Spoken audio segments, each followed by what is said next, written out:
David Haye reportedly earned £1 million for that farce against Arnold Gjergjaj on Saturday. For those of you who are from the US, £1 million is roughly equivalent to $1.5 million. That's what David Haye earned for that fight, reportedly. And according to this article on boxingscene.com, about half of the money came from gate receipts, from ticket sales. So in my previous video, when I referred to David Haye as the Pied Piper of casual boxing fans, if this information is correct, then he really is the Pied Piper of casual boxing fans, because £1 million for that, incredible. $500,000 in gate receipts. David Haye clearly still has a lot of sway with the British public, and he is exploiting that to the maximum.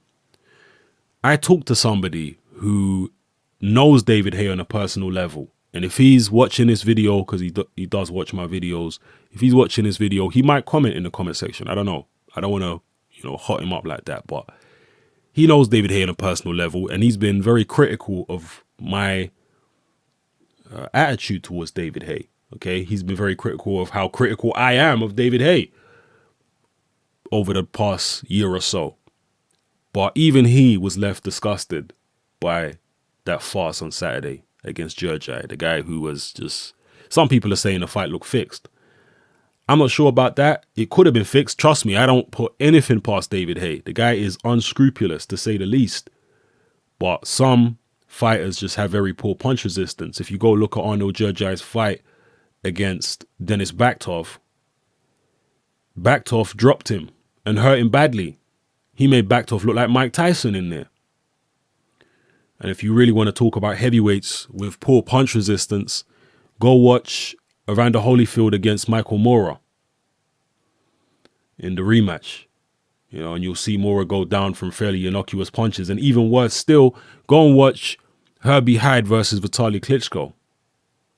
There's no way that was a fixed fight. Hyde wanted desperately to keep hold of his title, but he ended up getting knocked out, nearly knocked out cold by a Vitaly Klitschko jab. The first time I saw the fight, it looked as though, in slow motion, Hyde had been knocked out by a punch that didn't actually hit him, which literally slid by his head. But if you watch the instant replay, the slow motion replay on that fight, Vitaly Klitschko against Herbie Hyde, watch closely and you'll actually see that Vitaly lands a left jab before he throws the right hand, which grazes past Hyde's face.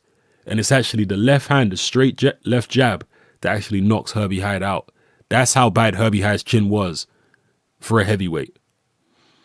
And perhaps Gjergjaj is just like that. Maybe he's just got really poor punch resistance. Or, as some people are adamant about, maybe it was a fixed fight. Who knows? Whatever the case may be, it was a farce, and David Haye pocketed a whole heap of money from it. And this individual, anyway, like I was saying, who I know that knows David Haye, not only were they disgusted and stopped defending David Haye because of that farce on Saturday, but he also informed me that David Haye is no longer working with the Salter brothers. If you remember, for David Haye's first comeback fight against Mark Demori, he was with these promoters called the Salter brothers. He's apparently ditched them, and Saturday night's fight was a haymaker promotion. The Salter brothers were apparently not involved, and therefore he ain't splitting the money with nobody. All the money is going straight to David Haye, apart from his opponent and paying for the venue and all that type of stuff. All the money is going straight in David Haye's pockets. I believe he's self-managed. I don't know of anybody managing David Haye. I think he's self-managed and he's self-promoted. So he's pocketing all the cash. And look, I like all that type of stuff. I like a fighter who can be self-managed and self-promoted and take all the money. And to be honest with you, I've got no issue with a fighter going out there and only facing journeymen. If that's what he wants to do, then so be it. Okay, I ain't got no problem with that. If the journeymen are consenting and, they're happy to just be cannon fodder for somebody, then cool. But in this example of David Haye doing it for his past two fights, it's damaging to the image of boxing. It really is. Because, as I say, David Haye is still very popular in the UK, and you saw all the celebrities that came out to watch his fight. Jose Mourinho was there, Amir Khan was there, all types of different celebrities, Lethal B, and although Lethal B, I think, was paid for being there, or he had some type of deal with David Haye. But either way, it drew a lot of stars, it drew a lot of casual fans, and they watched a farce. They were booing, there was boos when Shannon Briggs knocked out the journeyman he fought, and there was also boos when David Haye knocked out the journeyman that he fought, Gjergjaj. When he dropped him with a jab, it was very clear to hear the crowd booing. So when they come out and expect to see a big show, and the main event and the chief support are farcical, it don't help boxing. That's what I can say. And we're not talking about a prospect here in David Haye. We're not talking about a guy who's being built up, a guy who you need to get them accustomed to fighting in front of big crowds. No, that's not what you're dealing with. You're dealing with David Haye, who is a vastly experienced professional, and he was a vastly experienced amateur too. Let's not forget that. So for him to be fighting such poor opposition on big shows like this proves what I've been saying all along about David Haye, that you will struggle to find a boxer who has such little respect for boxing fans as David Haye. You'll struggle. This guy has sheer contempt for boxing fans. He just sees them as an income source, and he don't care about duping them, fooling them, and what have you. At the end of the day, he's not, running up in nobody's house and taking money out of their pockets. People are choosing to go to his events. People are choosing to watch. I watched. Okay, but then again, it's part of what I do for my channel. It's my duty to watch. People want to know what I think. But as I say, the knock-on effect, all the casuals, and it is the casuals, even though hardcore boxing fans are always complaining about casuals, it is the casuals at the end of the day that keep boxing ticking. Without the casuals, these fighters, even the fighters who deserve to get paid big money, the guys who do put their neck on the line, for example, Joseph Parker when he fought Carlos Takam on Saturday, both fighters deserve to be compensated for that fight because it was a real fight. But without the casuals, Joseph Parker and Carlos Takam wouldn't have got paid well. So casuals are needed. And that's why I think promoters and fighters do have or should have at least some type of moral obligation. If they're going to put on big fights and big events, surely they've got they need to have some type of scruples where they're saying, you know what, we need to at least have some credible fights on here. Whereas David Haye's just running the show for himself to fill his own pockets, and he don't give a damn about what the British public think. He'll dupe them, he'll rip them off, he'll fool them. He don't care. And for his next fight, he's talking about fighting Shannon Briggs. Now, Shannon Briggs is definitely a hell of a lot better than Arnold Gjergjaj. There's no question about that. But David Haye will dispatch of Shannon Briggs with relative ease, I'm afraid, people. Shannon Briggs was blowing after about 30 seconds against that guy that he fought, Zarate, a journeyman who put up virtually no resistance at all. And Briggs was blowing. Now, if he don't take David Haye out inside a minute and a half, there is no way he's going to win the fight. Save David Haye getting reckless and getting caught with some ridiculous bolt from the blue, which is very unlikely. Shannon Briggs ain't going to beat no David Haye, man. Hughie Fury right now would destroy Shannon Briggs. I'm being very serious.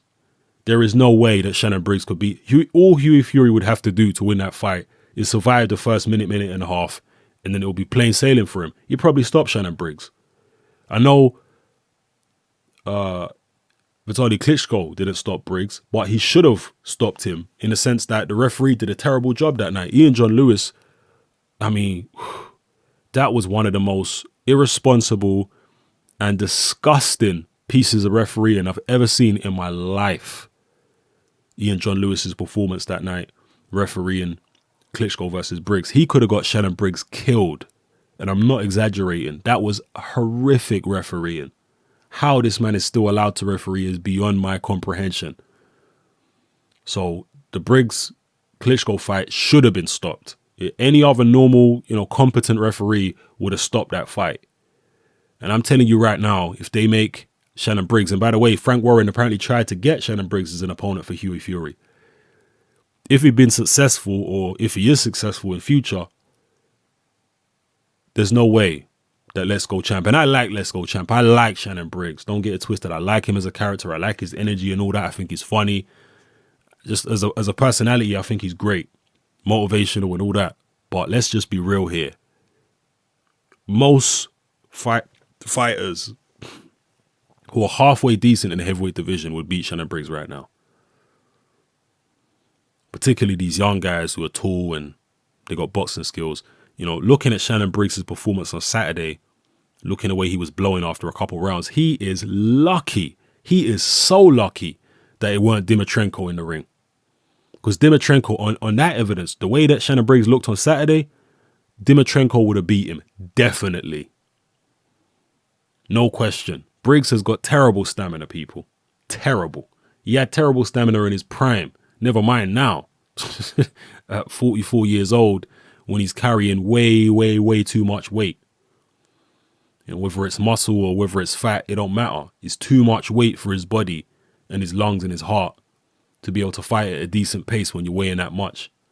Briggs' natural weight, without the ridiculous amount of weightlifting that he does, his natural weight, even in his prime, he was around 224, 225. That's Briggs' weight, Briggs is not a particularly, even though he's tall, he's 6'4", he's not a naturally big, boned kind of guy. He was one of the more athletically slender big men in the 90s. He wasn't as big as Lennox Lewis. He weighed a lot less than Lewis. Weighed a lot less than George Foreman. After the loss to Lewis, he started really pumping weights and trying to gain loads of muscle. And he got up to about 270 something. At one stage, he looked ridiculous. Looked like the Incredible Hulk. But guys who inflate their body with all this excess muscle are never as strong, and they never have the stamina as a guy who has that type of muscularity naturally. Some guys are naturally extremely muscular, right? You look at somebody like Ike Ibuchi in his prime. He had terrific stamina, quick hands, great work rate, but he was built like a bull, very muscular guy, because it was natural. When you're natural and you got that type of muscles, you can have stamina. But when you're somebody like Briggs, where it's all inflated through, due to excess weightlifting and all that, and you're 44 years old, and you never had good stamina in the first place, and you suffer from asthma, it's just a recipe for disaster. So, anyway, people, let me know what you think about David Haye earning this £1 million from fighting Arnold Gjergjaj in that farce. What do you think of that? Do you, like me, think it's going to damage the image of boxing and turn a lot of fans who watch that away from the sport of boxing? Maybe they're going to think this is what all boxing is like. A lot of casual fans are going to be reactionary like that. That's just the fact of the matter. So do you agree with me, or maybe you disagree? Maybe you think David Haye deserves to have a couple easy knockover jobs before he fights somebody legitimate because he's coming back from a very long layoff and injury. And personally, I think, yeah, that's a decent argument. But if he'd done it on an undercard somewhere, on an Eddie Hearn undercard, I wouldn't have had a problem with him fighting these guys. But the fact that it's top of the bill and he's built it up to be some type of big show, I think it's damaging to the sport. So let me know what you feel, people. It's your boy Hatman, I'm out.